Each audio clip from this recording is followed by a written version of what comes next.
নমস্কার বন্ধুরা, সোমাস কিচেনে স্বাগত জানাই। আজকে আমি একটা হেলদি ব্রেকফাস্ট শেয়ার করব। খুবই কম তেলে পুরো ঝরঝরে সেমাইয়ের উপমা। মাত্র 10 মিনিটেই রেডি হয়ে যাবে। আগে থেকে একটা প্যান বসিয়ে দিয়েছি, তাতে 2 চামচ তেল দিয়ে দেবো। জিরে দিয়ে দেবো, কালো সর্ষে দেবো, হিং অল্প একটু দিয়ে দেবো। হালকা করে ভেজে নিতে হবে। দেখুন আমার হালকা ভাজা হয়ে গেছে। গ্রেট করে রাখা আদা দিয়ে দেব, কাঁচা লঙ্কা কোচানো দেব।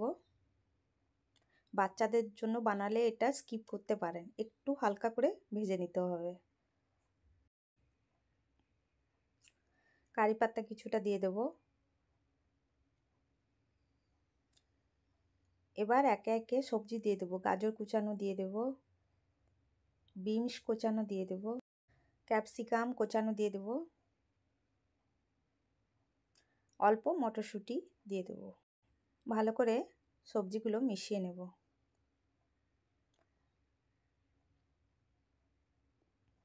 এবার স্বাদ অনুযায়ী নুন দিয়ে দেব,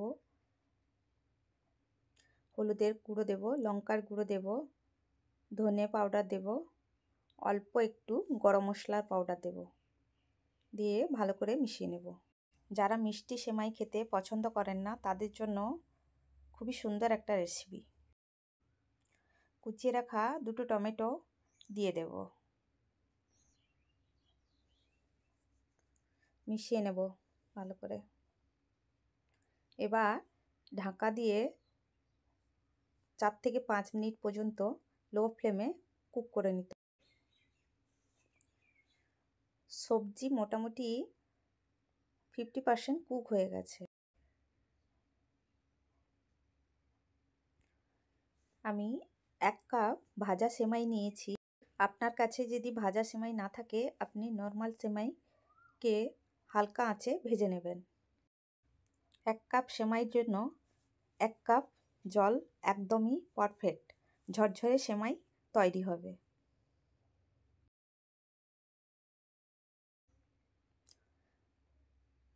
এবার ঢাকা দিয়ে জলটা ফুট উঠলেই তার মধ্যে আমি সেমাইটা দিয়ে দেব। ভালো করে মিশিয়ে নেব। বন্ধুরা, ভিডিওটা ভালো লাগলে সাবস্ক্রাইব দেবেন, লাইক দেবেন, যতটা সম্ভব শেয়ার করে দেবেন। আবার ঢাকা দিয়ে 6 থেকে 7 মিনিটের জন্য লো ফ্লেমে কুক করে নেব। দেখুন আমার জলটা প্রায় শুকিয়ে গেছে।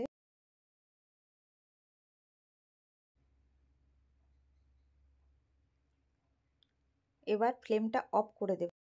এবার 1 চামচ লেবুর রস দিয়ে দেব, অল্প ধনেপাতা কুচানো দিয়ে দেব, মিক্স করে নেব।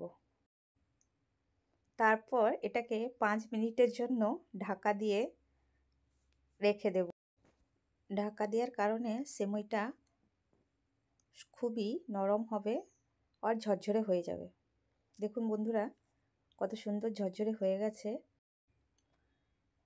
এবার এটা আমি একটা বাটিতে সার্ভ করে নেব। খেতে যতটা সুস্বাদু হয় তেমনি খুব তাড়াতাড়ি তৈরি হয়ে যায়। বাচ্চাদের টিফিনে কিংবা বড়দের লাঞ্চেও এটা বানিয়ে দিতে পারেন। আশা করি আপনাদের ভিডিওটা ভালো লেগেছে। কমেন্ট করে জানাবেন। দেখার জন্য অনেক অনেক ধন্যবাদ।